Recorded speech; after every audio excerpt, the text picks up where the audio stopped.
Good morning everyone, welcome to Geo Pakistan with Huma and Abdullah. अच्छा, कल अब्दुल्ला और मैं कहीं गए हुए थे और फिर क्या हुआ वो हमने आपको बताना है आज, क्योंकि ये बहुत बड़ी बात है। अच्छा, हम तो उससे मुतासिर नहीं हुए, लेकिन हमें ज़ाहिर है being a part of the crowd हमें भी वो चीज़ अफेक्ट की और जितने लोग वहाँ इर्द गिर्द मौजूद थे उनको भी महसूस हुआ। एक डबल कैबिन कार जिसके ऊपर एक नंबर प्लेट थी और ऊपर बड़ा सा गोल दायरे में हरे रंग के अंदर MPA लिखा हुआ था। उसमें ज़ाहिर है कुछ पुलिस गार्ड्स भी थे। अब एक इंतहाई बिजी शाहराह कराची की MA जिन्ना रोड, जहाँ गुल प्लाजा और ये तमाम चीज़ें वाक़ हैं, तमाम जगह हैं, वहाँ पर लिटरली मोटरसाइकिल गुजरने की जगह नहीं होती, इतना रश होता है। लेकिन वहाँ इतनी बड़ी गाड़ियाँ अपना वो इतना बड़ा एक इंसिग्निया लगा के कि बताने के लिए कि who we are and where we belong, वो ये समझते हैं कि वो एक हॉर्न पे हाथ रखेंगे और उसके बाद पूरी सड़क जो है उनके लिए साफ हो जानी चाहिए। वो इतनी टाइट सड़कें जहाँ लिटरली कंधे से कंधा जुड़ा होता है, अगर कोई चल भी रहा हो तो वो आपके लिए एकदम से साफ हो जाएगी। और ये तो हमने अपना एक हाल बताया है कि कल क्या हुआ है। रखेंगे वो जो गार्ड्स, जो पुलिस गार्ड्स इनफैक्ट उनके वो भी बाहर निकल के वो बाहर निकल के लोगों को हटा रहे हैं, इशारे कर रहे हैं। एंड आई वंडर कि उसमें शायद ही कोई MPA साहब या साहिबा बैठी हों, उनमें कोई उनके बच्चे या कजन या कोई इस तरह का कोई बच्चा बैठा हुआ। जज से कि चले ये तो कल चूंकि कोई 2 करोड़ दफा तो हो चुका होगा, हर किसी के साथ कभी ना कभी किसी के साथ तो होता ही है, तो we wanted to talk about it. लेकिन एक्चुअली जो भी अपनी गाड़ी पे एक कोई इंसिग्निया सा लगा लेते हैं, and they could be from the parliament, they could be ministers, they could be even from other community, जैसे लॉयर्स होते हैं जी, वो लॉयर्स लगा देते हैं, जर्नलिस्ट होते हैं वो। Why do you have to state who you are? You think कि आपके बताने से क्या लोग आपके लिए बिल्कुल जी अदब में खड़े हो जाएंगे, साइड पे हो जाएंगे और जी आप निकल जाए? Why do you have to do that? वो एक इन्फ्लुएंस दिखाने वाली बात है और undue influence. I'm glad you mentioned कि लोग, हम जैसे बहुत से लोग हमारे जानने वालों में भी लोग प्रेस भी लगा लेते हैं, तो वो भी गलत है। लॉयर लगा लेते हैं, एडवोकेट लगा लेते हैं, वो भी गलत है। और इस्लामाबाद में कुछ दोस्तों से मेरी बात हो रही थी इसी इंसिडेंट से मुताल्लिक। उन्होंने कहा कि शुक्र करें आपके यहाँ तो MPA के नीचे नंबर प्लेट थी, वहाँ पे कुछ ऐसी गाड़ियां हैं इस्लामाबाद में जिसमें नंबर प्लेट नहीं है, सिर्फ MNA लिखा हुआ है। So true. इसमें हुमा हम इदारों या पुलिस या ट्रैफिक पुलिस, इसमें से किसी को हम नहीं जिम्मेदार ठहराएंगे। ये हमारा अपना पर्सनल एटीट्यूड है। अपने प्रिविलेज को मिसयूज मत करें, बॉटम लाइन बिल्कुल यही है, बताना यही है। और इस चीज से इतने लोग तंग होते हैं कि आज हमने कहा हम इसका जिक्र कर ही दें। So you can be sure आज फ्राइडे भी है, TGIF भी है और बड़ा ज़बरदस्त आपको म्यूज़िक भी मिलने वाला है ऑन जियो पाकिस्तान। लेकिन फर्स्ट थिंग्स फर्स्ट, आपको बताएं कि मोटरवे केस में कुछ ना कुछ मुलजिम पकड़े गए। रायविंड ज्यादती केस के मुलजमान भी पुलिस की गिरफ्त में आ गए और बच्ची को हरासा करने वाले भी जो है वो वाला भी राधा, जिसने अपनी वीडियोस भी शेयर की हुई थी, वो भी धर लिया गया है और अपने वालिद के साथ उसे हिरासत में लिया गया है। कुछ लोगों को इस पर एतराज़ है, लेकिन ये भी सोचना चाहिए ऐसे वालिदैन को कि कैसे उन्होंने अपनी औलाद को, अपने बेटों को इतनी छूट दे दी कि वो ये हरकतें करते फिर रहे हैं। अगर बचपन में ज़रा सख्ती की होती और नज़र रखी होती एक्टिविटीज़ पे, वैसे तो हम भी साहिब औलाद हैं, अल्लाह ताला सबको औलाद की आजमाइश से बचाए, लेकिन फिर भी कुछ किरदार वालिदैन का होता है। लेकिन बहुत सी ऐसी चीज़ें अब्दुल्ला, यू वेरी राइट, वो सामने आ रही हैं जहाँ फैमिलीज भी इन्वॉल्व होती हैं। 2 तरीके से इन्वॉल्व होती हैं, या तो कुछ ना कहना, ये भी एक इन्वॉल्वमेंट है कि जब आपको पता है कि आपके घर का बच्चा या कोई जो शख्स है वो इस किस्म की हरकतें कर रहा है और आप एक खामोश सपोर्ट में लगे हुए हैं। खामोशी भी सपोर्ट होती है, या तो आप अपोज करें तो दूसरी बात है। खैर एनीवे, हम आपको इस खबर से आगाह कर लें और फिर हम अपना ओपिनियन भी देते रहेंगे। तो ये गिरफ्तारियां, जैसे कि हम कह रहे थे, अहम पेशरफ्त हैं, लेकिन अब वजीर आजम के मुताबिक इन्हें जल्द और सख्त सजाएं भी मिलनी चाहिए। मोटरवे ज्यादती केस के मरकजी मुलजिम आबिद की बीवी को गिरफ्तार किया जा चुका है, लेकिन आबिद ताहाल पुलिस की गिरफ्त में नहीं आ सका। तौर पर यह बताया जा रहा है कि एज ए फैमिली काम करते थे, पूरा गैंग सा बनाया हुआ था। इसकी जो बीवी है वो भी इसकी तमाम कार्रवाइयों में मुबैना तौर पर मुलव्वस रही। आपको पता है, you know how I feel, कल तक मैं ये भी कह रही थी कि अगर किसी और ने ये जुर्म किया है तो बाकी घर की जो खवातीन है उनको हरासा करने की क्या जरूरत है। लेकिन अब हमें पता चल रहा है कि पूरी फैमिली डकैतियों में इन्वॉल्व थी और एक्सेस देते थे एक दूसरे को। सूबाई वजीर इत्तलात फयाज चौहान ने बताया कि मोटरवे ज्यादती केस की मुतासरा खातून ने दोनों मुलजिमान आबिद और शफकत को शनाख्त कर लिया है। फयाज चौहान ने बताया कि वजीर आजम के हुक्म पर बच्ची को हिरासा करने वाले लड़के को उसके बाप समेत रावलपिंडी से पकड़ लिया गया है। साल साइबर क्राइम ने जनाब इसी तरह जनाब वो चलाओ और फिर उस लड़के ने अपनी जमानत करवाई बेल बिफोर अरेस्ट, और वो bail before arrest linger on होती रही और वो दंदनाता रहा और आज से 2 दिन 3 दिन पहले तक क्या है वो इस फैमिली को वो धमकियां देना, डॉन बन के गैर लाइसेंस याफ्ता जनाब असला रख के बदमाशी करना, और जो जो स्टाइल था उसका वो सोशल मीडिया पे आ चुका है। 10 घंटों के अंदर इन्होंने रिजल्ट निकाला। ये शैतान सिर्फ लड़का और इसका बाप दोनों के खिलाफ FIR थी। बच्चे को उठाया लड़के को पिंडी से, बाप को उठाया लाहौर से, और ये दोनों गिरफ्तार हो गए। ये इतना अफसोस होता है कि मतलब जिनकी हम जिक्र कर रहे हैं जो कि पोटेंशियल इस तरह रेपिस्ट वगैरह बन सकते हैं, हम बच्चा उसे कह रहे हैं ये बच्चों की हरकतें होती हैं। मतलब आप अंदाज़ा करें कि obviously he must be a teenager और अर्ली 20s टाइप बच्चा होगा, लेकिन हरकतें देखें और घटिया सोच देखें तो कि कहाँ तक पहुंची। और ये जो सोच है या ये असलहे की एक्सेस घर तक आ रही है या बच्चे को मिल रहा है असलहा, अगर वो बच्चे ही कह रहे हैं आप, तो वो भी तो खानदान और पेरेंट्स का कसूर है कि आपने इतनी बड़ी बड़ी क्लाशनकोफें अव्वल तो घर में इस तरह एक्सेसिबल औलाद को बच्चों को क्यों दी हुई हैं? एक टीनेज को, एक यंग मैन को या यंग गर्ल को कौन घर में इस तरह असला देता है? पहले तो आप ये देख लें आपकी सोच क्या है कि वो क्या करेगा इसके साथ। एक आप मुझे बताएं, किसी भी नॉर्मल हाउस होल्ड में एक नॉर्मल घराना हो, जो घराना हो उसमें इस तरह ये गने, पिस्टलें, असलहा, क्लाशनकोफें यूं पड़ी होती हैं सोफों पे, कहाँ हो रहा होता है ये सब कुछ? और अगर हो रहा होता है तो माँ बाप दो लगाते भी हैं, चपेड़े। Of course. एनीवे जी, आपको ये बताएं कि 2 रोज पहले पार्लियामेंट में खिताब करते हुए वजीर आजम इमरान खान ने कहा था कि जिनसी जराइम में मुलव्वस अफराद को सख्त सजाएं दी जाएंगी।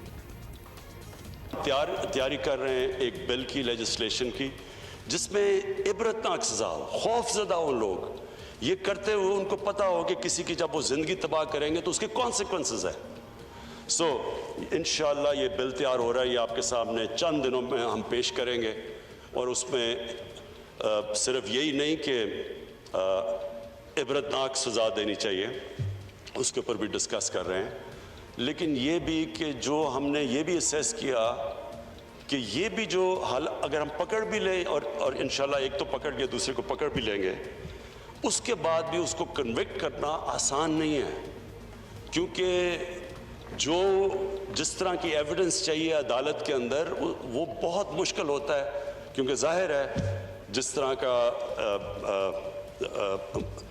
तरह की वो एविडेंस देनी हो विटनेस बॉक्स में खड़े होके, वो बहुत मुश्किल होता है। तो उसके लिए भी हम प्रेपरेशन कर रहे हैं कि प्रोटेक्शन ऑफ विटनेस की, कि क्या उनको सामना ना करना पड़े अदालत में, तो उसकी भी इंशाल्लाह पूरी एक कॉम्प्रिहेंसिव एक लेजिस्लेशन लेके आएंगे।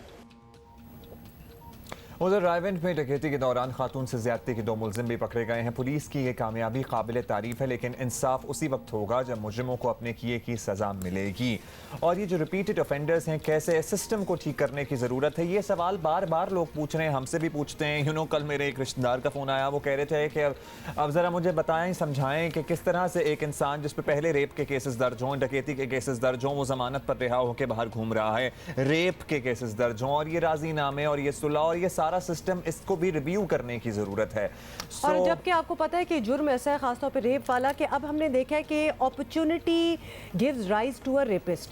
ये डकैती करने गए हैं, कोई रेप करने का सीन नहीं था, लेकिन जब आपने देखा कि एक तो ना सजाएं होती हैं ना कोई पकड़ा जाता है, तो माइट एज वेल ये भी कर लो, क्योंकि पहले करके छूट चुके थे ना। बिल्कुल, ये कंपाउंड हो चुकी है चीज। और जब आपको ये लगता है कि भाई हम 2-3 बार कर चुके हैं, कुछ नहीं हुआ, तो चलो 4-5 बार और। This is what is happening. वज़ीर इत्तलात पंजाब फयाजुल हसन चौहान साहब हमें ज्वाइन कर रहे हैं, और जो अहम मुल्ज़िमान पकड़े गए हैं उन केसेस में क्या पेशरफ्त हुई है, इस पे हम जरा उनसे पूछ लेते हैं। बिल्कुल चौहान साहब, सबसे पहले तो आपसे पूछना चाहते हैं कि मोटरवे केस हो, रायवेंट ज्यादती केस हो, या ये बच्ची को हरासा किए जाने का जो मामला जो हम डिस्कस कर रहे थे, किसी न किसी हद तक पुलिस कुछ ना कुछ करती नजर आ रही है, लेकिन वज़ीर आज़म का वादा है कि सिर्फ मुजरिम पकड़ेंगे नहीं, उन्हें सख्त सजा भी देंगे। ऑब्वियसली डिटरेंस भी आपने कुछ कायम करनी है, कम से कम इन केसेस की हद तक। ये कैसे यकीनी बनाएंगे, ये बहुत बड़ा सवाल है कि जी सजाएं भी हो जाए, आप तयन कर लें क्या करना है क्या नहीं, लेकिन आप किस तरह पकड़ेंगे, किस तरह इसको, इन लोगों को। अब इसके बाद एक चीज़ की तो हम श्योरिटी दे सकते हैं, वो है आपकी प्रोसिक्यूशन फ्रॉम पुलिस साइड। वो तो पंजाब हुकूमत के तर्जमान की हैसियत से मैं आपको श्योरिटी देता हूँ कि इंशाल्लाह ऐसा कोई झोल या ऐसा कोई फॉल्ट नहीं होगा कि जिस तरह आबद मल्ली 2013 के अंदर 6 महीने के अंदर रेप केस के अंदर बाइज्जत बरी हो गया था। इंशाल्लाह हम कोई ऐसा कोई झोल नहीं रखेंगे। और दूसरा यही फातिमा बच्ची का जो केस हरासा का इसमें हमने FIR दूसरी काटी है, जो मुसलसल धमकियाँ दे रहा था उसके बाद उसकी काट के इंशाल्लाह इसमें हमारी पूरी कोशिश होगी कि कोई किसी किस्म की कजी कमी ना हो कि जिससे ये बच सके। लेकिन इसमें मैं समझता हूँ कि अदालतों का भी, जो हमारी मातहत अदालतें हैं, जूनियर अदालतें हैं, उनकी भी ज़िम्मेदारी बनती है, जुडिशरी सिस्टम की भी, कि वो भी इसके ऊपर केयरिंग करते हुए उसे किसी तरीके से भी जो है वो भागने ना दें, क्योंकि ये पूरे पाकिस्तान की माँ बहन बेटियों और ख़वातीन की इज़्ज़त और वक़ार का मसला है। हमें चाहिए कि हमारे पॉलिटिशियन, हुक्मरान, पुलिस, अदालती सिस्टम, अदालतें सब कम अज़ कम इस इशू के ऊपर एक पेज पे खड़े हों और ऐसा कोई दरिंदा, ऐसा कोई शैतान, ऐसा कोई बदकमाश अगर कोई कानून के गिरफ्त में आए तो उसको आउट ऑफ द वे निशाने इबरत बनाया जाए। बिल्कुल, और इसके लिए पॉलिटिकल विल की भी बड़ी ज़रूरत है, जो हमें अपेरेंटली नज़र आ रही है चौहान साहब, and we are very happy कि होपफुली अगर सब ने सोच लिया है तो ऐसा ही होगा। ये बताइएगा कि वज़ीर आज़म भी इसी पर जोर दे चुके हैं कि हमारा क्रिमिनल जस्टिस सिस्टम बड़ी इस्लाहात मांग रहा है, ज़ाहिर है बड़े अरसे से मांग रहा है, लेकिन बिल आखिर अब हम सबको ख्याल आया है और ये बात मान रहे हैं सब। तो इसके लिए क्या कर रही हैं हुकूमतें? देखें, इसके हवाले से सूबों के अंदर भी, वफाक के अंदर भी जो है वो मुख्तलिफ़ किस्म की इस्लाहात लाई जा रही हैं। इसमें सुप्रीम कोर्ट, हाई कोर्ट और अदालती जो हमारे करता धरता हैं, चीफ़ जस्टिस साहिबान हैं, जजेस हजरात हैं, उनको भी ऑन बोर्ड लिया जा रहा है। और ये वक्त की ज़रूरत है कि पाकिस्तान के जो कानून हैं, कवानीन हैं, उनकी इम्प्लीमेंटेशन के हवाले से कुछ चीज़ों को कंफर्म किया जाए कि मुल्ज़िमों को और मुजरमों को उसमें किसी किस्म का कोई फ़ायदा या फैसिलिटेशन ना मिले, जो इस वक्त हो रही है। अच्छा चौहान साहब, ये भी बताइएगा कि आपने प्रेस कॉन्फ्रेंस में बताया कि लाहौर में बच्ची को हरासा करने वाला लड़का रावलपिंडी से गिरफ्तार किया जा चुका। इस लड़के के खिलाफ रिपोर्ट जो है वो 1.5 साल पहले से मौजूद है, लेकिन एक्शन तभी हुआ जब ये मामला सोशल मीडिया पर आया। तो अब FIR वगैरह के बजाय यही रास्ता अपनाया जाएगा कि अब ऑब्वियसली हमने सोशल मीडिया पर देखा, ऑल्दो कंप्लेंट्स जो थी वो बड़ी फिजिकली भी दी गई थी। देखिए, आइडियल तो ये पोजीशन होनी चाहिए कि मुल्क के अंदर पुलिस, अदालतें और तमाम अदारे इस अंदाज से काम करें कि कोई भी हकदार अपना हक मांगने के लिए, कोई भी साइल अपना हक मांगने के लिए अगर आए तो उसको फौरी तौर पर एड्रेस किया जाए। लेकिन बदकिस्मती है, पाकिस्तान के अंदर पिछले 72 सालों से जो सिस्टम चला आ रहा है, पुलिस को तो हुक्मरानों ने अपने घर की बांधी और लौंडी और नौकरानी बना के रखा, और 40 साल से यहाँ पर इक़्तिदार के अंदर जो ख़ानदान है उसका अपना स्टाइल है। मैंने आज भी, कल भी प्रेस कॉन्फ्रेंस में कहा कि लाहौर पुलिस के अंदर जितनी ब्लैक शीप्स हैं, जो कब्ज़ा ग्रुप और मंशात फरोश और माफियाज़ को सपोर्ट करते हैं, उनकी सरपरस्ती नून लीग करती है। यहाँ की नून लीग के करता धरता सारे लोग हैं। अब उसको तोड़ने के लिए हम जद्दोजहद कर रहे हैं। वज़ीर आज़म पाकिस्तान इमरान खान साहब ज़ाती तौर पर ये चाहते हैं कि पूरी पंजाब पुलिस और लाहौर पुलिस, उनको इस किस्म के क्रिमिनल्स और माफियाज़ के साथ ताल्लुक़ रखने वाले अफसरान से जो है वो पाक किया जाए। फयाज साहब, अब तो आपकी हुकूमत को भी 2 साल हो गए हैं, इनफैक्ट ज़्यादा ही अरसा हो चुका है। पुलिस की इस्लाहात जिसका वादा करके आप लोग आए थे, और ज़ाहिर है इसमें खूब से खूबतर की तलाश में मुतअद्दिद IGs भी तब्दील किए गए, ये बेहतरी कब नज़र आएगी? कोई टाइम फ्रेम है, या हम सोचें कि हम हाँ जी टेन्योर जब तक ख़त्म होगा तब तक एक नई पुलिस जो है हमें मिल जाएगी पंजाब और दीगर सूबों में जहाँ आपकी हुकूमत है?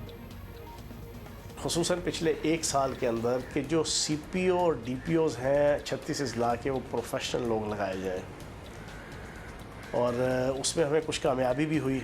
लेकिन नीचे लेवल पे SHO, DSP, SP लेवल पे इनका इन्फ्लुएंस है पिछले 40 साल से, जो ख़ानदान नून लीग, आले शरीफ ये बरसे इक़्तिदार रहे, उसको हम तोड़ रहे हैं, उनके कंट्रोल को, उनके नेक्सस को।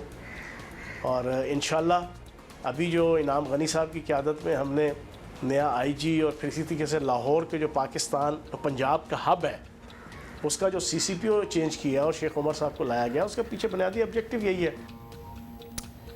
बहुत बहुत शुक्रिया फयाज चौहान साहब हमसे बात करने का। और जो केसेस सामने आते हैं, बेशक वो रेप के केसेस हो चुके बहुत ज़्यादा अब होना स्टार्ट हो गया है या कोई और, हम हमेशा ये वी फील द नीड कि पुलिस अगर हमारी बेहतर हो जाए, अगर वो बर वक्त FIR काट ले, अगर वो कुछ हमदर्दी दिखा दें, अगर वो एक कंसर्न शो कर दें, तो बहुत बेहतरी आ जाए। देखिए, बहुत अगर 1.5 difference साल से पड़े। FIR वो बच्ची जिसको हरासा कर रहा था ये लड़का, उसकी कटी हुई थी, तो फिर क्यों सोशल मीडिया का सहारा लेना पड़ा? और आजकल तमाम लड़के और तमाम वो लोग जो ज़रा बदमाशी करते हैं ना और अपने आप को कुछ समझते हैं और उनकी अकड़ और फन्ने खानी नहीं ख़त्म होती, प्लीज़ एक तो ज़रा काम डाउन हो जाएं, ठीक है? और क्योंकि आप जो करेंगे वही आपकी औलादें सीखेंगी, पहली बात। दूसरी बात ये है कि ना किया करें, क्योंकि एक वीडियो होती है, आजकल तो हर जगह CCTV कैमरे भी हैं, लोग वैसे भी वीडियो बना लेते हैं, तो ये CCTV कैमरे और ये वीडियोस जो होती हैं ना, ये आपके लिए बड़ा बवाले जान बन सकती हैं और फिर वही होता है जो इस बच्चे के साथ सॉरी, हुआ। ये जो बच्चे हैं उसके बाद जो बड़के मारते हैं और सोशल मीडिया पे आ जाते हैं, तो मतलब कितने कोई बेवकूफ़ हो तुम कि ना सिर्फ कि तुम ये सोच रखते हो, फिर तुम ये धमकियां भी दे रहे हो, कर भी रहे हो, उसके बाद तुमने वो नशर भी कर दिया social media. What do you think is going to happen? एक ऐसे जो बच्चे हैं या फिर जो भी ये कर रहा है वो पकड़े जाएंगे इंशाल्लाह। एक बड़ी अहम खबर आपको बतानी है, पार्लियामेंट में कानून साजी नहीं रुकवा सके, हुकूमत से ताने अलग सुने। ऑपोजिशन इस बार भी APC में जाने से पहले सख्त दबाव में। वैसे क्या जरूरत है इस एक्सरसाइज की, टू बी ऑनेस्ट, जो हो रहा है? और इस बार भी कॉन्फ्रेंस में बड़े फैसले जो हैं वो ना हुए तो सियासी रुख बदलने वाला नहीं। पार्लियामेंट में बार बार हुकूमत के हाथों शिकस्त खाने के बावजूद अपोजिशन रहनुमा जोरों शोर से दावे कर रहे हैं कि बहुत जबरदस्त तहरीक छलने वाली है। सुन ले जरा। Stop laughing. में जब चारों तरफ मईशत तबाह हो चुकी, बेरोजगारी अरूज पर है और इस वक्त आप देखें महंगाई वो अरूज पर है, आसमानों से बातें कर रही है, गरीब आदमी पिस गया है, उसकी जेब खाली हो गई है, और आप पार्लियामान में खड़े होके एक तो आप बिलों को आप स्टीम रोल करवाते हैं और फिर पार्लियामान में खड़े होके वो बातें करते हैं जो कोई तसव्वुर नहीं कर सकता। शान निशाना 1973 का आइन या 18वीं तरमीम हो, या निशाना NFC अवार्ड और सूबे के वसाइल हो, या हमारा अवाम के इंसानी हकूक, पाकिस्तान पीपल्स पार्टी और मैं समझता हूं कि यहाँ जो भी बैठे हैं हम इन चीज़ों पे कॉम्प्रोमाइज़ करने को तैयार नहीं है। अब हमने अपना स्ट्रैटेजी को एक करना पड़ेगा और सब मिल के इस जदोजहद को आगे लेके चलना पड़ेगा। हुकूमत पर एतमाद है कि उससे कोई खतरा नहीं। शेख रशीद को यकीन है कि 20 सितंबर को APC नाकाम होगी। ऑपोजिशन सिवाय जल्द से जुलूस के कुछ नहीं कर पाएगी। कोई रेड लाइन क्रॉस नहीं की। शाम मेरी मुलाकात हुई है दोनों से, बिलावल से भी और शहबाज शरीफ से, सो सब पुरबाश है। शहबाज शरीफ का मोराल थोड़ा कमज़ोर था, लेकिन कल कौमी असम्बली में शहबाज शरीफ ने कोई ऐसी गलत बात नहीं की, बल्कि उसने पूरा एहतराम किया असम्बली का भी, स्पीकर का भी। और कल पीपल्स पार्टी ज़्यादा एक्टिव थी। जो मर्जी शामिल हो जाए, मरियम भी शामिल हो जाए, कुछ नहीं होगा। और साथ साथ आपको बताएं कि दूसरी जानब हमारे ही प्रोग्राम में नून लीग की रहनुमा जावेद लतीफ़ ने दावा किया कि दिसंबर में उनकी जमात हुकूमत के खात्मे की तहरीक चलाएगी। आज अगर APC में होने वाले फैसले इस हुकूमत से जान छुड़ाने के लिए नहीं होंगे तो लोग किसी तौर पर भी सियासी जमातों पर एतमाद नहीं करेंगे। तो मैं समझता हूँ कि दिसंबर शायद 25 दिसंबर ही हो या कोई और डेट, दिसंबर में इस्लामाबाद की तरफ तमाम सियासी दीनी जमातों को और कौम को मार्च करना है ताकि इन हुक्मरानों से जान छूटे। ऑपोजिशन रहनुमाओं के बयानात और दावे अपनी जगह, लेकिन ज़मीनी हालात यही बता रहे हैं कि हुकूमत को ऑपोजिशन की इस नई APC से भी कोई ख़तरा दिखाई नहीं देता है। रहनुमा पाकिस्तान पीपल्स पार्टी सेनेटर शहरी रहमान साहबा ने हमें ज्वाइन किया है। बहुत शुक्रिया शहरी साहबा। शहरी साहबा, ऑपोजिशन शोर करती रह गई लेकिन अपने ही बंदे पूरे ना कर सकी और अपोजिशन की अक्सरियत के बावजूद हुकूमत ने पार्लियामेंट में सब बिल पास करवा लिए, यानी अक्सरियत लिटरली अकलियत में तब्दील हो गई। And this is not the first time. तो मुत्तहदा अपोजिशन के लिए ये बड़ा सेटबैक था या फिर अब आदत हो गई है? स्पीकर साहब ने जिस तरह एक यकतरफा रवैया इख्तियार किया, उसके बाद तो एतमाद ना इनके पार्लियामान में और इस पूरे सिस्टम में उसमें बड़ा धचका पड़ा है। कल तो पाकिस्तान के लिए, पाकिस्तान की पार्लियामानी जमहूरियत है वो बिल्कुल आप कहें कि ये इम्परफेक्ट है। चलिए आपके नंबर्स नहीं थे, आपको क्या मसला था भाई? हुकूमत को क्या मसला था रिकाउंट कराने से? या आप माइक देते जैसे आप को ड्यू है। अब हमने कहाँ कहाँ से लोगों को बुलाया था, लोग अपने हल्के छोड़ के मुश्किलों में सैलाब में आए हैं और आपने इस तरह rubber stamp steam roll bulldoze किया है। ये रबर स्टैंप पार्लियामेंट तो नहीं है, ऑपोजिशन का एक किरदार होता है। हमने इनके बहुत से पार्ट ऑफ दिस में अमेंडमेंट्स लाए और वो पास भी किए हैं, हद तक कि हमें बहुत सारे अपने इत्तेहादियों ने कहा कि आपने क्यों किया, तो हमने कहा भाई देखिए ये मुल्क के लिए जरूरी है और हम नहीं चाहते पाकिस्तान ग्रे लिस्ट में हो, हम नहीं चाहते कि कोई भी ऐसी रियासती धचका मिले, मगर यहाँ तो कोई बात नहीं, कोई डिस्कशन नहीं और एक अजीब और गरीब माहौल क्रिएट किया जो बदतरीन डेमोक्रेसी में नहीं देखा है जी मैंने। अच्छा शरी रहमान साहबा, ये भी ज़रूर बताइएगा कि अब शहबाज शरीफ और बिलावल ऐलान कर रहे हैं कि एपीसी में कड़े फैसले होंगे, स्पीकर को हटाने की बात भी की जा रही है, लेकिन पार्लियामेंट में ऑपोजिशन का कितना जोर चलता है ये भी सबके सामने ही है। तो पार्लियामेंट में अपनी बर्तरी मनवाने के लिए क्या करेंगे? देखिए पार्लियामेंट में अब हमें सोचना पड़ेगा और ये एपीसी का एक एजेंडा आइटम ही बनेगा कि हम आगे किस तरह जाना चाहते हैं। हमें अब सीरियसली सोचना पड़ेगा कि भाई हम नहीं चाहते कि सिस्टम को डिरेल हो, ये हम पर तोहमत नहीं लगनी चाहिए कि आप इस सिस्टम को कोई गैर आईनी तरीके से डिरेल करें, कि हम धरने करें और मुल्क को डिस्टेबलाइज करें। इस वक्त फिरकावारियत मुल्क पे फिर अरूज पे है, FATF उससे नहीं इम्पैक्ट होगी, ये बातें सोचने की हैं। तो हम नहीं चाहते कि इस वक्त कोई और एक ऐसी हमारे हाथ ऐसी कोई गफलत या गलती हो जाए जो हमें तारीखी तोहमत लगे। हम चाहते हैं कि हम पार्लियामान के जरिए जो कर सकते हैं और सबको साथ लेके चले। अच्छा, आप अपनी कोशिश जारी रखेंगे। अब ये भी बता दीजिए, अब जो एपीसी इतवार को होगी उसमें मौलाना साहब तो किसी भी एक्शन के लिए बिल्कुल तैयार हैं। मुस्लिम लीग नून के जावेद लतीफ़ कह चुके हैं कि दिसंबर तक शायद वेट है, वो तब तहरीक चलाने का मूड है उनका। तो पीपल्स पार्टी क्या करने वाली है? क्या अब भी आप लोगों के पास हुकूमत को तब्दील करने के लिए कोई तहरीक चलाने का ऑप्शन है, तैयार हैं, या इस दफ़ा कुछ गैर रिवायती सा सोचा है आप लोगों ने? आप मुझसे पूछें कि आज पीपल्स पार्टी का क्या लाएमल होगा, मैं सिर्फ कहूंगी कि गैर आईनी रास्ते हम नहीं इस्तेमाल करते क्योंकि हम इसका उसको भुगत चुके हैं, गैर आईनी रास्तों को भुगत चुके हैं जो दूसरी तंजीमों ने शायद इस तरह नहीं देखा और जमहूरियत की कुर्बानियां शायद इस तरह नहीं दी होंगी। आगे हम, मगर ये बिल्कुल हमें जमहूरियत भी नहीं नजर आ रही है ना। आगे की जो लाएमल है कब वक्त होगा भाई मेरे कि मैं दूसरों से कंसल्ट किए बगैर कह दूं आपको कि हमारा ये लाएमल होगा।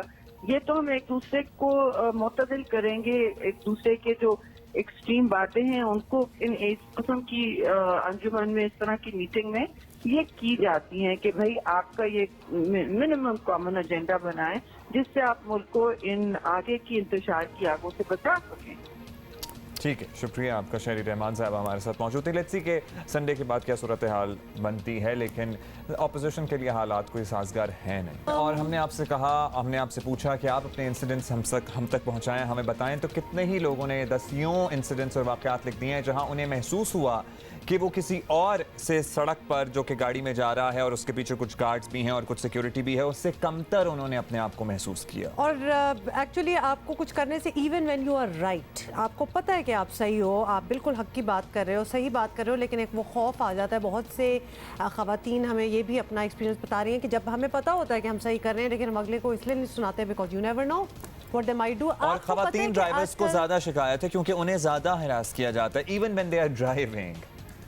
I mean, so many times that we have, driven from one place to another, और कहीं हाईवे हो या मोटरवे टाइप हो, पंजाब में खासतौर पर इस तरह खुली सड़कें भी आपको मिल जाती हैं, तो इतना तंग करने आ जाते हैं। This is my own experience कि गाड़ी will neither let you overtake, ना वो आपको स्पीड मेंटेन करने देगी, मतलब वो आपको तंग करते रहेंगे। तो ये इस किस्म की, और ये आपको पता है कि आप सही कर रहे हैं, ये उनकी एंटरटेनमेंट है, ये एंटरटेनमेंट के ज़ुमरे में आ जाती है, तो फिर आपको पता है कि क्या होता है। Anyway today we have a guest with us जो इतनी दूर खर क्या पहुंचना था, उनका तो लाइसेंस लेने पे ही एक खड्डा सा पड़ गया कि लाइसेंस भी ना दिया जाए ख़वातीन को समझ के कि जी आप मोटर बाइक क्यों चलाएंगी। तो हम उनकी एक्सपीरियंस, उनकी स्टोरी भी सुनेंगे और हाईलाइट करेंगे और फिर कोशिश करेंगे कि हम ट्रैफिक पुलिस का मौक़िफ़ भी लें कि ये अगर वन ऑफ द इंसिडेंट्स है तो ये क्यों हुआ है और क्या इसका तरीक़ाकार है। हम शुरू करते हैं। इंटिमिडेशन है, ऐसे कोई रूल्स और लॉज है नहीं। Anyway we talk about that later. So Sheeni Firozpur वाला तो हमारे साथ होंगी, लेकिन उससे पहले एक बड़ा प्रेसिंग इशू है और प्रेसिंग इशू अब बनता जा रहा है। हम बड़े रिलीफ थे कि कोविड केसेस कम हो रहे हैं और हम जिंदगी की तरफ वापस भी आ रहे थे, एज ए नॉर्मल जिंदगी की तरफ वापस आ रहे थे with mask and everything all दो। लेकिन जाहिर है भीड़ में भी जा रहे थे, रेस्टोरेंट भी जा रहे थे, शादियां भी हो रही हैं लोगों की। लेकिन अब फिर 700 से ज़ायद केसेस का रिपोर्ट होना गुज़श्ता 24 घंटों में, हमें घंटी बच जानी चाहिए हम सब। बिल्कुल बच जानी चाहिए, बिकॉज अभी हम कुछ दिन पहले तक 500 रिपोर्ट करना स्टार्ट हो गए थे, बड़ा कम आते जा रहे थे, तो ये एकदम से अरे हमने 300 और 250 भी रिपोर्ट किए हैं। हमने बहुत कम रिपोर्टेज पे आके अब दोबारा the numbers are going up. You might not feel it around you, but the numbers are telling the truth कि ये चीज़ जो है ये बढ़ रही है दोबारा से, इसको यही कंट्रोल कर लें। अच्छा, तालीमी इदारों के हवाले से आपको बताएं कि तालीमी इदारों में कोरोना SOPs का मुकम्मल निफाज ना हो सका और कोरोना का खतरा फिर सर उठाने लगा है। मजीद क्लासेस बहाल करने से पहले सबको एक दफ़ा फिर सोच लेना चाहिए, ये बहुत इंपॉर्टेंट बात है। मुल्क भर में तकरीबन 7 माह बाद तालीमी इदारे खुले हैं, लेकिन अफसोस के साथ कहना पड़ रहा है कि बाज़ तालीमी इदारे जो हैं वो कोरोना SOPs पर अमल नहीं कर रहे। National command and control centre के मुताबिक अब तक 20 से ज़्यादा तालीमी इदारों को बंद भी कर दिया गया है। खैबर पख्तूनख्वा में 16, इस्लामाबाद में और आज़ाद कश्मीर में 5 तालीमी इदारों को बंद किया गया है। सिंध में मटियारी और जामशोरों में 3 कॉलेजेस में तदरीसी अमल मुअत्तल किया गया है। हमारे ही प्रोग्राम में 2 बड़े सूबों के वज़राए तालीम ने सूरत हाल पर तशवीश का इजहार भी किया था। जहाँ जहाँ हमें पता लगेगा कि कुछ एरियाज में अगर स्पाइक करता है तो वहाँ पे सबसे पहले हम रैंडम चेकिंग करवाएंगे, रैंडम टेस्टिंग करवाएंगे, टीचर्स की भी, स्टूडेंट्स की भी। और अगर हमें पता लगा कि वहाँ पे केसेस बढ़ रहे हैं, उस एरिया को बंद कर दिया जाएगा। कोई 1-2 दिन में इसको कर रहे हैं, लेकिन ये सिलसिला जारी रहेगा और हम इसको देखते रहेंगे। और खुदा न खास्ता अगर कहीं कुछ केसेस निकल आए तो फिर उस स्कूल के लिए हमारी पॉलिसी थोड़ी सी मुख्तलिफ होगी। सईद गनी साहब ने ही एक्चुअली हमें ज्वाइन किया है, वज़ीर तालीम सिंध। उनसे ज़रा मालूम कर लेते हैं, बात कर लेते हैं कि अभी क्या सूरत हाल है। गनी साहब शुक्रिया, आपने वक्त दिया। गनी साहब, एक हफ्ते में ही कई केसेस सामने आ रहे हैं। अभी हम ओवरऑल मुल्क की सूरत हाल की बात कर रहे थे तो ऑलमोस्ट 750 केसेस गुज़श्ता 24 घंटों में रिपोर्ट हुए हैं। तालीमी इदारे खुल गए हैं और बच्चों को और क्लासेस को खोलने की प्लानिंग है। क्या लग रहा है आपको, what does the future hold? मैं अभी भी विजिट कर रहा हूँ मुख्तलिफ स्कूल्स का कराची के डिस्ट्रिक्ट सेंट्रल में, और जिस तरह आपने शुरू में कहा कि ये बड़े अफसोस की बात है कि इतनी ताकीद के बावजूद भी कई स्कूल्स में वायलेशन हो रही हैं। और सबसे अफसोस की बात यह है कि छोटे बच्चे जिनके लिए अभी क्लासेस शुरू भी नहीं हुई है, उन बच्चों को भी स्कूल्स में बुलाया जा रहा है। और मुझे अफसोस होता है, मैं बार बार गुजारिश करता हूँ कि पेरेंट्स अगर इस बात को महसूस नहीं करेंगे कि उनके बच्चों को खुद खतरा हो सकता है इससे, तो मेरा ख्याल है कि हमारे लिए SOPs पर अमल दरामद कराना बहुत ही मुश्किल हो जाएगा। कल हमने भी 4 स्कूल सील किए औरंगी टाउन में, आज भी एक नॉर्थ कराची के स्कूल में मैं गया, वहाँ भी छोटे बच्चे मौजूद थे। तो ये सिलसिला बहरहाल अब कोशिश कर रहे हैं, लेकिन शायद हमें फिर दोबारा मुझे ये कहना पड़ रहा है कि स्कूल जो है वो बंद करने की तरफ जाना पड़ेगा, और जो आगे फेजेस में खोलने जा रहे हैं शायद उसको डिले भी करना पड़े। अच्छा, ये मैं एक चीज और भी शेयर कर दूं। हमने टेस्ट शुरू किए हुए हैं तमाम स्कूल्स में, प्राइवेट भी और सरकारी स्कूल्स के भी, कॉलेजेस के भी। अभी तक हमने कोई 13,000 से ज्यादा टेस्ट किए हैं, जिनमें से कोई तकरीबन 2,500-3 हज़ार रिपोर्ट्स आई हैं, बाकी रिपोर्ट्स पेंडिंग हैं। और जो रिपोर्ट्स आई हैं उसमें 88 जो है वो पॉजिटिव केसेस आ चुके हैं, जो तकरीबन कोई 2.5-3% जो है वो बनता है। अब अगर 13% पे 3% पे आप निकाल लीजिए 13,000 पे, तो अच्छा खासा नंबर जो है वो बन जाता है। और ये सिलसिला जारी है, टेस्ट हम कर रहे हैं, बड़ी एग्रेसिव हमने टेस्टिंग शुरू की हुई है तमाम उसमें। तो ये सूरत हाल कोई ज्यादा हौसला अफजा नहीं है। अच्छा गनी साहब, ऑब्वियसली टेस्ट भी किए जा रहे हैं, पता भी चल रहा है, बल्कि अभी हम अपने नाज़रीन को ये भी बता दें, इंस्टीट्यूट्स लाइक IBA उसमें भी उसको भी जो बंद कर दिया गया फॉर अ वाइल, क्योंकि वहाँ भी कुछ इस किस्म के केसेस आए हैं या SOPs परहैप्स फॉलो नहीं किए जा रहे थे। भी किया जा रहा है, और साथ में था कि वहाँ पे अगर किसी को कोरोना हो गया तो पता नहीं छुट्टी नहीं मिलेगी, अटेंडेंस का कोई मसला होगा, इस किस्म की भी चीजें थी, but we will not speculate on that. Ghani साहब, लेकिन करना क्या है? NCOC का क्या इजलास होगा? मतलब आपका क्या बेंचमार्क है जिस तक आप देखेंगे कि अगर तो SOPs फॉलो नहीं हो रहे तो we are going to close down everything again? और बाकी क्लासेस का भी साथ ही बता दें, प्लान क्या है कि 17-18 से खुल रहे हैं या बस जितने खुल गए उतने ही अभी खुले रहेंगे? मैं सच्ची बात है, अगर मुझसे पूछे तो मैं तो कल रात से बड़ा परेशान हूँ, जब से 88 का फिगर मेरे पास आया, और ये भी सिर्फ 2,500-3 हज़ार जो रिपोर्ट्स आई हैं उसमें से, और 10,000 अभी शायद आज आ जाएंगी रिपोर्ट्स मजीद जो पेंडिंग है। तो मैं परेशान हूँ। और मैंने अभी चीफ मिनिस्टर साहब से भी डिस्कस करना है, NCOC में भी बात करेंगे, सबसे बात करेंगे, लेकिन अगर हमें महसूस हुआ सिंध हुकूमत को कि चीज़ें दुरुस्त तरफ नहीं जा रही है तो हम इंतजार नहीं करेंगे NCOC के फैसले का, किसी और चीज़ का, हम खुद डिसीजन लेंगे और बंद कर देंगे इसको। अच्छा, अभी इंतजार नहीं करेंगे, लेकिन अभी इसके लिए आपने CM साहब से बात करनी है या चारों सूबों को बैठ के दोबारा से फैसला करना पड़ेगा कि आगे कितनी क्लासेस खोलनी है या नहीं खोलनी है? नहीं, बात तो देखें कर लेंगे, लेकिन मैं कह रहा हूँ ना कि हमारी जो सिंध हुकूमत की प्रायोरिटी है, तरजीह है, सबकी है, यकीनन सबकी होगी, मैं नहीं कह सकता किसी की नहीं है। बच्चों की सेहत पर कंप्रोमाइज हम बिल्कुल भी नहीं करेंगे, ठीक है।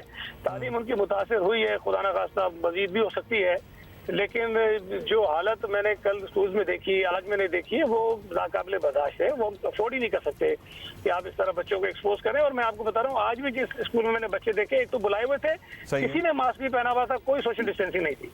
हाँ, यही हम आपसे पूछना चाह रहे थे कि एग्जैक्टली क्या खिलाफ वर्जियां हो रही हैं, और ये प्राइवेट स्कूलों में सिर्फ बच्चे बुलाए हुए थे या अदरवाइज मास्क और सैनिटाइजर वगैरह का भी? हमारे पास ताज़ा तरीन खबर भी है, वो हम देंगे, लेकिन हम पहले बात मुकम्मल कर लें। ये और सरकारी स्कूलों में क्या सूरत हाल रही है? देखिए, सरकारी स्कूल में कम से कम छोटे बच्चे नहीं बुलाए जा रहे हैं, जितनी क्लासेस कही गई हैं उतनी ही खोली गई हैं।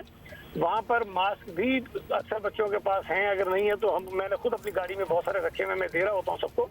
लेकिन वायलेशन सरकारी स्कूलों में भी है, मैं ये नहीं कहूँगा कि वहाँ नहीं है, लेकिन वहाँ सैनिटाइजर मौजूद है, वहाँ मास्क ऑफिस में अक्सर स्कूलों में मौजूद है, सोशल डिस्टेंसिंग पे उन्होंने इम्प्लीमेंट किया हुआ है किसी हद तक, लेकिन उसके बावजूद भी खास तौर पे जो हमारे कॉलेजेस हैं वहाँ कुछ मुझे हौसला से सूरत नजर नहीं आई, जिसको इम्प्रूव कर रहे हैं हम। अच्छा, इन्हें वार्निंग देके बंद किया गया है या इनको बस बंद ही कर दिया गया है या 1-2 दिन के लिए बंद किया गया है, ये भी बता दें जरा गनीम साहब। 3 आप तालीमी इदारे बता रहे हैं, वो शायद तीनों आप सरकारी कॉलेजेस की बात कर रहे हैं। 4 हमने प्राइवेट जो स्कूल्स थे वो भी बंद किए थे कल, और उनको सील करवाया हुआ हमने, तो उनको भी हम देखेंगे कि मजीद क्या करना है उनके खिलाफ, लेकिन ये हम इजाजत किसी को नहीं देंगे इस तरह की चीजें। तो जो 3 बता रहे हैं उसको साथ कर लें। 3 बता रहे हैं उनको साथ कर लेते हैं, ठीक है, जिसमें 3 कॉलेजेस हैं और फिर 4 प्राइवेट स्कूल्स हैं। शुक्रिया आपका, सईद गनी हमारे साथ मौजूद थे और आप बता रहे थे कि अभी ज़ाहिर CM साहब से भी बात करनी है। The numbers are not very encouraging. इन्होंने 13,000 रिग्रेसिव टेस्टिंग की है, सईद गनी साहब बता रहे थे, और 13,000 टेस्ट अगर किए गए हैं तो उसमें 88 अगर केसेस आए हैं, रिपोर्ट हुए हैं, तो ऑलमोस्ट 2-3% बनती है 88। सो अगर 2-3% बनते हैं ये केसेस, तो अगर ओवरऑल नंबर ऑफ स्टूडेंट्स पे ले जाएं तो 1% हाई भी हो सकती है। लेट्स सी क्या already a very high number. और ये बात वहीं आ जाती है कि इतने महीनों के लॉकडाउन और क्वारंटीन और जो भी आपको एहतियाती तदाबीर, मतलब बड़ी अच्छी तरह आप लोगों को समझा दिया गया कि ये मसले हैं, लेकिन हम स्कूल्स खोल देंगे, तो these are the SOPs that you have to follow. और अगर वो फॉलो ना हो तो इसमें तो कोई 2 राय नहीं है कि चीज़ें बंद करो फिर, क्योंकि ये आपने देखिए कल हमने इस फोरम पे बैठ के आपको पूरे ग्राफ के साथ बताया कि किन किन मुल्कों में ये नंबर्स जो कि बिल्कुल नीचे आ गए थे, they are spiking up again. We don't want to be that. और पिछले 72 घंटों में 35 जो हैं वो इदारों को बंद किया गया है, तालीमी इदारों को। अब यही सूरत हाल रहेगी तो आई डोंट नो कि क्या फ्यूचर है बाकी बच्चों की क्लासों का, जो कि अभी सोच रहे हैं खुलनी है नहीं खुलनी है, लेकिन things are not very good. अच्छा जी, moving on, we have a guest with us. और मसले कम नहीं होते, ख़वातीन के लिए चैलेंजेस जो होते हैं वो हर मरहले पे, हर स्टेप पे चैलेंज है, लेकिन उससे डरना नहीं है, बल्कि मैं कहूँगी कोरोना के साथ साथ जो ख़वातीन के चैलेंजेस हैं ना, उनसे भी लड़ना ही होता है। तो कुछ दिन पहले जी कराची की शीरीन फरोज़ वाला, मैंने सही कहा ना? बिल्कुल, शीरीन फरोज़ वाला ने सोशल मीडिया पर बताया कि वो जब मोटरसाइकिल चलाने का लाइसेंस लेने ट्रैफिक पुलिस सेंटर गई तो उनसे कहा गया कि लड़कियों को लाइसेंस नहीं देते, आप गाड़ी चलाएं। पहले तो इस स्टेटमेंट पे गौर करें कि लड़कियों को लाइसेंस नहीं देते, आप गाड़ी चलाएं। भाई आप कौन होते हैं ये सजेस्ट करने वाले? आपका जो काम है आप वो करें।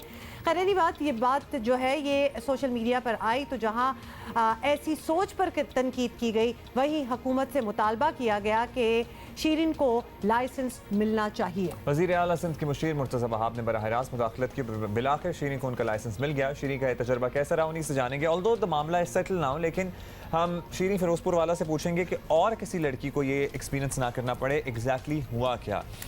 शीरीन लेकिन सबसे पहले मोटर बाइक चलाना बड़ी ज़बरदस्त बात है, वो भी सीख लिया, बाइक भी ले ली, लाइसेंस लेने गए। एक्सपेक्टेशन तो ये होती है ना कि मुश्किल काम मैंने कर ली है, अब तो बस लाइसेंस लेना है। तो उसी तरह से आप भी गई होंगी, तो एक दिन का काम है जी। उसी एक्सपेक्टेशन से गई थी और जो मुझे रिस्पांस मिला वहाँ से वो ऑब्वियसली मैंने एक्सपेक्ट नहीं किया था। बहुत सारे लोग मुझसे ये पूछ रहे थे कि आपने उनसे कुछ बोला क्यों नहीं, कम बैक क्यों नहीं दिया। तो बात ये है कि जब आप कोई ऑफिशियल काम करने जाते हैं तो आप एक्सपेक्ट करके नहीं जाते कि कोई आपको उसे रोकेगा। तो मैं भी उसी तरीके से गई थी। अगर मैं ऐसे ही बाइक ले जाती रास्तों पे और लाइसेंस के बगैर तो वो बात अलग थी, वो भी मैंने नहीं किया। यानी देखिए which should tell you that Shireen is following the law, the rules कि जी मैं लाइसेंस के साथ you went and what चलाऊंगी। happened exactly, Shireen? I went and the person behind the counter he took my CNIC और वो जब details enter करने लगे तो उस वक्त मैंने उनको सिर्फ रिमाइंड कराया कि मुझे मोटर कार और मोटर बाइक दोनों का चाहिए, क्योंकि बाय डिफ़ॉल्ट लड़कियों के लाइसेंस में वो सिर्फ गाड़ी का लिखते हैं। तो एट दैट क्योंकि वो सॉफ्टवेयर वैसा बन चुका है एक्चुअली, बिल्कुल उनकी मेंटालिटी ऐसी बन चुकी है। कंप्यूटर सॉफ्टवेयर एक और होता है, एक सॉफ्टवेयर इधर होता है, उसी की बात कर रहा हूं, बिल्कुल वो बन चुका है, उसी की बात कर रहा हूं। बाय डिफॉल्ट वो लड़कियों के लाइसेंस में सिर्फ मोटर कार ही लिखते हैं। तो मैंने उनको सिर्फ रिमाइंड कराया। At that point he got very angry और उन्होंने मुझसे कहा कि नहीं आप यहाँ से निकल जाएं और हम लड़कियों को बाइक का लाइसेंस देते ही नहीं है। तो I try to reason with him, मैंने कहा कि ये तो कोई लॉ ही नहीं है, तो अगर है तो आप मुझे बता दें। उसका कोई जवाब नहीं था इनके पास और बस वो मुझसे कंटिन्यूसली ये कह रहे थे कि आप यहाँ से निकल जाएं, आप बाहर चली जाएं, आप निकल जाएं। तो फिर ऑब्वियसली मैं अकेली गई थी। आपने फिर शिकायत की किसी से या क्या हुआ, या आपने सोशल मीडिया पे? जी मैंने उस वक्त तो वहाँ किसी से शिकायत नहीं की, ऑनेस्टली मैं अकेली वहाँ गई थी और मुझे थोड़ा बहुत अपनी सेफ्टी का भी थोड़ा सा डर लगा, तो मैं वहाँ से चली गई। उसके बाद मैं सोशल मीडिया पे गई और मैंने एक ग्रुप में पोस्ट किया पूछने के लिए, ऑनेस्टली एडवाइस लेने के लिए कि ऐसा कोई लॉ है जो मुझे नहीं पता। तो दे टोल्ड मी कि ये सिर्फ डिस्क्रिमिनेशन है, आप पब्लिक पोस्ट करें और हम फॉरवर्ड करेंगे इसे। तो उसके बाद मैंने पब्लिक पोस्ट की फेसबुक पे, ट्विटर पे, तो वो ट्वीट्स फॉरवर्ड हो गई और फिर मुर्तज़ा वहाब साहब ने मेरा केस फॉरवर्ड किया था। And then I got a call from the DSP office, mister Imran Siddiqui थे। उन्होंने बहुत ही आराम से, बहुत पोलाइटली मेरी पूरी बात सुनी एंड देन ही अश्योर्ड मी कि ऐसा कोई लॉ नहीं है, आप आ जाएं और मैं करवाता हूँ आपका काम। But the bottom line is, Shireen, that you really had to fight your case. Can I just point it out, and I'm sure you both will agree, कि या आप अपनी, जितने हमने पिछले घंटे में केसेस डिस्कस किए हैं, FIR आप अपनी दर्ज कराने जाएं या अपना लाइसेंस बनवाने जाएं, आप बात वही है। लॉज कोई और चीज़ होते हैं, लेकिन वो जो कुर्सी पे बंदा उस वक्त बैठा होता है ना, उसकी विम होती है कि या वो आपकी FIR काटे या लाइसेंस दे। It is really they think they are above the law. तो अपनी माइंडसेट बीच में ले आते हैं कि भाई वो होगा कि मैं तो अपनी बहन को ना चलाने दूं तो इस लड़की को क्यों दूं। मतलब जो आपको 1 2 3 4 SOPs लिखे हुए, जी ये 4 नुकात हैं, ये मेरे पेपर्स हैं, आप लाइसेंस से वो नहीं, how dare you put your own mind in it. ये इंडिविजुअल एक्ट है जो पूरे सिस्टम को बदनाम करते हैं। और उसके बाद जाहिर है, और सवाल ये है कि मुर्तज़ा वहाब को इंटरवीन करना ही क्यों पड़े। इनका मामला तो सोशल मीडिया पे आ गया, लेकिन कितने ऐसे लोग हैं, कितनी ऐसी लड़कियां हैं जिनको ज़ाहिर लाइसेंस लेना होगा, वो शायद नहीं सोशल मीडिया पे पोस्ट करें और वो चुप करके वहीं बैठ जाएं। चुप करके क्या, वो शायद ना भी चुप करें, एक दफ़ा लड़की ट्राई कर ले, नहीं मिला उसको लाइसेंस, आगे से किसी ने झड़प दिया तो घर वाले भी अक्सर बंद कर देते हैं, भाई तुमने कोशिश कर ली अब छोड़ दो। मतलब वो भी फिर साथ देना आपका छोड़ देते हैं। इट्स का एक ट्रिकल डाउन इफेक्ट होता है अगर ऊपर उस कुर्सी पे बैठा हुआ बंदा डिस्क्रिमिनेट करे। मैं यहाँ पे इंडिविजुअल की बात करूंगा, मैं सिस्टम को खराब नहीं कहूँगा, क्योंकि क्लिफ्टन का जो ट्रैफिक पुलिस का दफ्तर है बड़ा ऑर्गेनाइज्ड है और बड़ा फैसिलिटेट भी करते हैं वहाँ पे कोशिश। जहाँ मेरा एक्सपीरियंस बड़ा अच्छा रहा था उस ऑफिस का। आप आदमी हैं नहीं, मेरी एरिया भी गई थी, अलग से गई थी, तो उनका भी अच्छा रहा था, लेकिन वो ज़ाहिर है मोटरसाइकिल का लाइसेंस नहीं लेने गई थी। तो यहाँ पे आई होप कि वो जो इंडिविजुअल इनके साथ इनकाउंटर करता रहा है उसके खिलाफ कोई कार्रवाई हुई हो। क्योंकि जब मैं दूसरी दफ़ा गई थी after the call from the DSP, तो उस वक्त मैंने ये नोटिस किया कि उनका सिस्टम बहुत फ्लॉलेस है और बहुत इजी है। मतलब मुझे हार्डली 10 मिनट लगे थे लाइसेंस लेने में। लेकिन अगर आप अपने पर्सनल व्यूज़, पर्सनल ओपिनियंस बीच में लाते हैं तो फिर जाहिर है वो गलत है। आप अपनी नौकरी करने बैठे हैं, जॉब रिस्पॉन्सिबिलिटीज़ आप पूरी करें। अच्छा शिरीन, आप ऑब्वियसली ये मोटर बाइक चलाना भी एक बहुत बड़ी चीज़ है, बहुत सी लड़कियां अभी भी सीख रही हैं, लेकिन अ लॉट वुड प्रेफर कि जी अगर हमारा इस तरह हमारे रिसोर्सेज हैं तो we would rather drive a car, क्योंकि लाइसेंस मिल जाना एक चीज़ है, उसके बाद रोड पे जाके उसको ड्राइव करना और वहाँ पे जो हरासमेंट होती है, वहाँ पे जो सेफ्टी वो भी आप हमें प्लीज़ बता दें, because a lot of young people are also watching. तो चलें ये मरहला तो आपने पार कर लिया, लेकिन when you are actually on the road, how is that experience? When you are actually on the road, that experience is the same जो आपने अभी थोड़ी देर पहले कहा था कि गाड़ियों में भी हरास करते हैं। तो वो बाइक पे तो ज़्यादा करते हैं। एंड यहाँ पे अवेयरनेस बहुत कम है, ठीक है। एक तो अवेयरनेस बहुत कम है, लोगों को पता नहीं है, वो बहुत हैरान हो जाते हैं, और जिनको पता भी है वो इस चीज़ को एक्सेप्ट नहीं करना चाहते हैं। तो उनका खुद का माइंडसेट है कि लड़कियां नहीं चला सकती, तो वो तंग भी करते हैं, वो छेड़ के भी जाते हैं। एक होता है हैरत से देखना कि हाँ लड़की बाइक चला रही है, एक होता है तंग करने की, पीछे लगाते लेना या कैट कॉलिंग करना, ये सारी चीज़ें होती हैं, बाइक पे भी होती हैं। और असल में देखें, हम अपनी प्रोटेक्शन तो कर सकते हैं, ठीक है। आपने सोशल मीडिया पे देखा होगा पेपर स्प्रे कैरी करें, इमरजेंसी डायल नंबर रखें, ये सारी चीज़ें सही है, अपनी जगह है। लेकिन गवर्नमेंट को भी, मतलब लॉ एनफोर्समेंट एजेंसीज़ को भी इसकी तरफ देखना चाहिए कि हमें कोई प्रोटेक्शन प्रोवाइड करें। जो हरासमेंट की कंप्लेन करता है तो उसके खिलाफ सही से कार्रवाई की जाए, उसको सबसे पहले तो सीरियसली लिया जाए। ये तो ऐसे खल्ली बल्ली कर देते हैं ना, हरासमेंट तो कोई चीज ही नहीं है। देखिए, मोटरसाइकिल कोई लड़की शिकायत लेके जाएगी ना कि मोटरसाइकिल मुझे लड़के तंग कर रहे हो रहे हैं, अच्छा बीबी ये तो होता ही, ये जो एटीट्यूड है बेबी ये तो होता ही है, बॉयज टाइप एटीट्यूड है ना, दिस नीड्स टू गो। जी, जहाँ तो अगर उन्हें घर का एड्रेस भी दे दें बंदे का कि इस बंदे ने मुझे तंग किया था, वो घर पे भी नहीं जाएंगे, ठीक है। तो यहाँ तो कोई कानून ही नहीं है, क्योंकि ये रूटीन बन गया है, अब हमने नॉर्मलाइज कर दिया है, ये नॉर्मलाइज नहीं होना चाहिए, नहीं होना चाहिए। बहुत शुक्रिया, thank you so much for coming here. लेकिन हम ये भी कहना चाहते हैं कि मतलब why do things have to come to a point जहाँ जब तक वो सोशल मीडिया पर वायरल नहीं होंगी, 10,000 लोग उसका आइदर उसका साथ देंगे या उसको अपोज करेंगे, जब तक ये इस किस्म की एक बिग डील नहीं बनेगी तो हेल्प नहीं आएगी। मतलब उस लड़के को जो अरेस्ट किया है, जो गन स्टॉटिंग, जो कि पिछले मैं घंटे की बात कर रही हूँ, जो कि इतनी ज़्यादा हरासमेंट और इतनी ज़्यादा थ्रेट्स दे रहा है, वो सोशल मीडिया पे बात ना आती तो बात आगे नहीं बढ़नी थी। या फिर कल जैसे हम लोग को लिटरली आई फेल्ट हरास्ड बिल्कुल, we were in the same car and by that honking of the car and you felt too, क्योंकि एक इतनी बड़ी गाड़ी आपके सर के ऊपर चढ़ी हुई है और अब वहां से निकल के बंदे भी आ रहे हैं कि भाई हम कहां से गाड़ी उड़ा के ले जाएं, क्या कर लें अब। उनका मकसद यही होता है कि बेशक जो भी करना है बस हमें रास्ता दे दे, गायब हो जाए हमारे। तो ये सारी जो चीज़ें हैं ना, लॉ इज़ देयर, बिल्कुल सब कुछ ठीक है, लेकिन जो उसके रखवाले हैं ना, जो उसको इम्प्लीमेंट करने वाले हैं, वो बहुत अपना दिमाग चलाते हैं। लोगों का और आम आवाम का mindset, you know, considering yourself above the law और अबव समवन एल्स, ये भी ठीक होने की जरूरत है। कुछ दिन से कराची में एक मसला लोगों को भी पेश आ रहा है और इंडस्ट्रीज को तो बहुत ज्यादा, डोमेस्टिक यूजर्स को भी। कल मेरे घर गैस नहीं आ रही थी दोपहर में, मुझे लग रहा था अब यही कहने लगे हैं, बिकॉज गैस के बहुत इश्यूज चल रहे हैं। स्टार्ट ऑन गैस सप्लाई में कमी के बायस कराची में सनतें ठप होकर रह गई हैं, बिजली का बहरान भी खड़ा हो रहा है। अगर फौरी तौर पर कुछ ना किया गया तो मुल्क की मईशत को जोरदार झटका लग सकता है। के इलेक्ट्रिक ने शहर में बिजली की लोड शेडिंग बढ़ा दी है, एक्चुअली एक्सपीरियंस कर रहे हैं अब सभी लोग, हत्ता कि रात को भी बिजली गायब कर दी गई। और के इलेक्ट्रिक का मौक़िफ़ है कि इन्हें गैस की कमी की वजह से बिजली बंद करना पड़ रही है। कराची मुल्क के रेवेन्यू का बड़ा हिस्सा पैदा करता है, यहाँ लोग मुल्क भर से हसूले रोज़गार के लिए आते हैं और मिनी पाकिस्तान कराची में जो है वो लोड शेडिंग अवाम के माशी कत्ले आम के मुतरादिफ है। ये हम बार बार बात इसलिए बताते हैं बिकॉज इस शहर में ऐसी चीज़ें बंद होना is a very big deal. वैसे तो कहीं भी हो, बट इस शहर में ख़ास तौर पे और ख़ास तौर पे सनतों के लिए गैस और बिजली की फराहमी यकीनी बनाना इंतहाई ज़रूरी भी है। लाखों अफराद का रोज़गार इन्हीं सनतों से वाबस्ता है। मसला फौरी हल ना किया गया तो बड़ा माशी बहरान जो है वो पैदा हो सकता है। हुकूमत को फौरी तौर पर गैस की किल्लत दूर करना होगी। साइट एसोसिएशन ऑफ इंडस्ट्री के पेट्रन जनाब जुबैर मोतीवाला हमारे साथ हैं। शुक्रिया जुबैर साहब, आपने वक्त दिया। जुबैर साहब, गैस की मौजूदा कमी की वजह से सनतें किस हद तक मुतासिर हुई हैं, हो रही हैं, क्या नुकसान आप लोगों को बर्दाश्त करना पड़ रहा है और मईशत पर क्या असर पड़ सकता है, सबसे पहले तो यही बता दीजिए। देखिए जी, सबसे बड़ी बात इस वक्त जो गैस की जो पोजीशन कराची में है वो हमने पहले कभी कई सालों में नहीं देखी। इस दफा ये जो पिछले 2 साल 3 साल जो हो गए हैं इसमें बतदरीज इसमें इजाफा हो रहा है और इससे हम तो इतने नाला है, मतलब आप समझ लें कि हमारी मईशत जो है ना, हुकूमत को तो छोड़ दें, गवर्नमेंट को छोड़ दें, मुल्क को छोड़ दें, हमारी मईशत तबाह हो गई।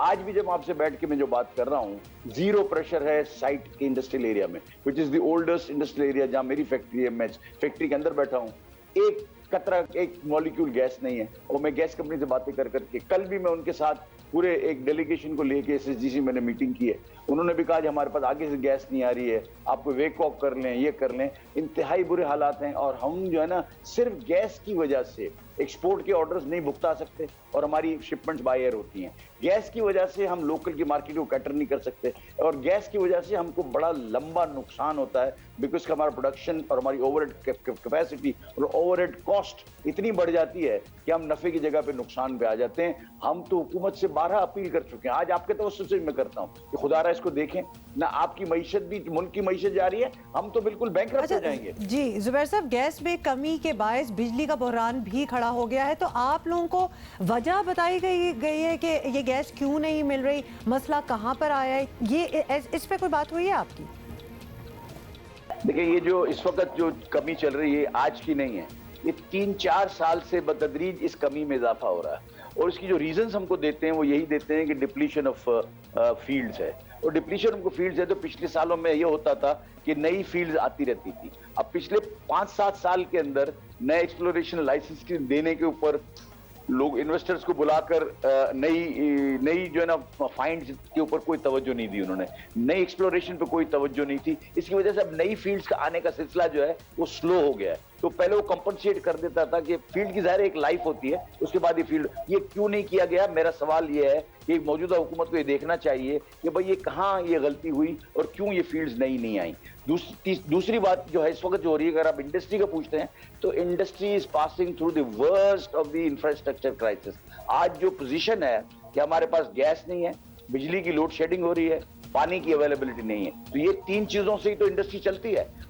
अच्छा जुबैर साहब, एक तो बड़ा ज़रूरी है कि इस मसले को फौरी हल किया जाए, और जाहिर है कि अगर नेचुरल रिसोर्सेज डिस्कवर नहीं हो रहे या उन पर तवज्जो नहीं दी जा रही तो उसका कोई अल्टरनेटिव सोर्स ऑफ एनर्जी ढूंढे। लेकिन इसके साथ साथ भी ये ज़रूरी है कि ऐसे मसाइल के खात्मे के लिए लॉन्ग टर्म प्लानिंग हो। सारी उम्र तो आप तेल और गैस की तलाश और इसमें नहीं चला सकते, मेरा ख्याल है। बिल्कुल, और आपका ये भी कहना this is the worst time for it, which means कि काफ़ी बैड टाइम्स गुजरे हैं। हाँ, और शायद आगे इससे बुरा टाइम हो, तो इसके लिए क्या मशवरा है, क्या सोचा है आप लोगों ने?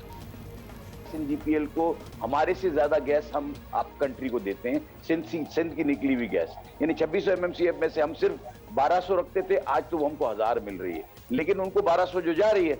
अब इसके बाद अगर उनके पास अगर ये 1400, 1500, 1300 अगर MMCF जा रही है और इसके बाद 1200 वो इंपोर्ट कर रहे हैं, यानी कल जो है ना वो 1206 गई थी, तो अगर ये 1200 में से इस वक्त आज के आज फौरी तौर पर सिंध को अगर 100 MMCF रिलीज कर दें तो हमारे मसाइल सारे फौरी तौर पर हल हो जाएंगे। ये तो है short term relief. Medium term ये है कि हमको फौरी तौर के ऊपर जो है ना इसको देखना चाहिए, इसको रिविजिट करना चाहिए कि ये जो फील्ड जो हैं, ये जब जिसको असाइन की गई हैं वो अगर सिंध की हैं तो उसमें से कुछ वापस की जाए, क्योंकि इसमें से हमने जब पूरा उसका हिसाब किताब देखा है तो हमें ये पता चला है कि 211 MMCF ऐसी गैस है जो उनको ज्यादा चली गई है।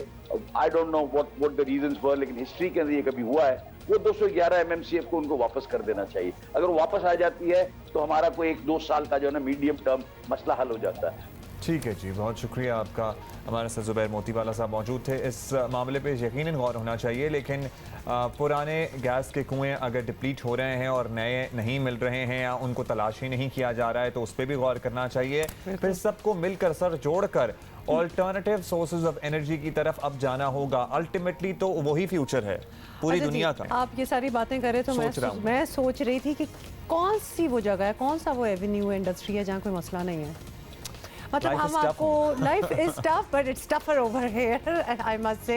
और दूसरा आपको पता है अभी तो हमने उस बात पे बात ही नहीं की कि वो जो बारिशें हुई थी जिसको महीना हो गया कराची में, उसके बाद जो तबाही आई थी वो कौन ठीक करेगा? वो कौन ठीक करेगा? और कसूर की ज़ैनब का वाक़या हो या मोटरवे केस, ऐसे वाक़यात हम सबको अफेक्ट करते हैं और किसी न किसी तरह हम अपने गम गुस्से का इजहार करते हैं, अपने जज्बात का इजहार करते हैं। फिल्मसाज दानियाल अफजल ने एक शॉर्ट फिल्म बनाई ब्लू क्लैडियोस्कोप और ब्लू बेसिकली, जिसमें उन्होंने बताया कि ज़्यादती और जिनसी हरासानी के शिकार लोग किस तरह ट्रॉमा से गुजरते हैं। इसी पे उनसे बात करते हैं। दानियाल अफजल हमारे साथ। बहुत शुक्रिया हमें ज्वाइन करने का। दानियाल, सबसे पहले तो आपसे पूछना चाहेंगे कि आपने जिनसी हरासानी पर एक शॉर्ट फिल्म बनाई, ये बता दें कि इस फिल्म को बनाने की ज़रूरत आपको क्यों महसूस हुई कि बड़ी ज़रूरत है कि ये फिल्म बनाई जाए, मकसद क्या था? इस फिल्म को जब हम लोगों ने बनाया था, मेरी अगर आप पहले भी एक दफ़ा मेरी पहले फिल्म आई थी, my main focus has always been कि पाकिस्तान में ऐसी चीज़ों पे मैं अपनी फिल्मों के थ्रू बात कर सकूं जिसके बारे में नॉर्मली लोग बात नहीं करते, जिससे बहुत ज़्यादा सेंसिटिव टॉपिक समझा जाता है, be it terrorism, be it like आपकी sexual abuse, be it mental abuse, be it PTSD। So I think मेरी नज़र में I think this was a very important topic जो पाकिस्तान में अभी भी बहुत ज़्यादा इस चीज़ को कहते हैं ना अंडर द रग फेंक दिया जाया करता था, इस पर ज़्यादा बात नहीं की जाती थी, जब कोई बात करे तो उस पर उससे ज़्यादा फोकस नहीं दिया जाया करता था। तो I think this what actually motivated me के to make a film on this kind of topic. बात करना भी मुश्किल है, ऐसी फिल्मों को लोगों तक पहुंचाना, उन्हें देखने पर मजबूर करना भी मुश्किल है। तो तमाम लोगों तक ये फिल्म पहुंचे, ये कैसे, या इस किस्म की फिल्में पहुंचे, ये कैसे मुमकिन बनाया जा सकता है, एक लिमिटेड ऑडियंस ना रहे? आई थिंक शॉर्ट फिल्म का ज़्यादा फ़ायदा यही होता है कि आप छोटे से टाइम पे एक बहुत बड़ा टॉपिक आप बहुत इंटेलिजेंटली और बहुत कंस्ट्रक्टिवली उसे आगे हिट कर सकते हो। और ख़ास तौर पे जिस तरह के टॉपिक मैं या मेरी टीम उठाती है, आई थिंक वो वाला टॉपिक लंबी फिल्मों में या ज़्यादा बड़े वो ड्यूरेशन में टैकल करने से बेहतर होता है कि आप छोटा कंसाइज रख के बस एक थॉट प्रोवोकिंग तरीके से उससे आगे फेंक दिया जाए and then let people start thinking on it. Thank you. और ऐसा ही हुआ, मैंने जो देखी थी, शुरू की थी, आप यकीन मानिए कि आई कुड नॉट स्लीप और think about anything else for a few hours जब मैंने आपकी ये फिल्म देखी। तो 10 मिनट्स की फिल्म है, please do watch. I am telling everybody, आज वैसे भी वीकेंड है, 10 मिनट इसमें डिवोट कर लें। ब्लू क्लैरिस्कोप, और वील कैच यू मंडे इंशाल्लाह। Have a great weekend. Mask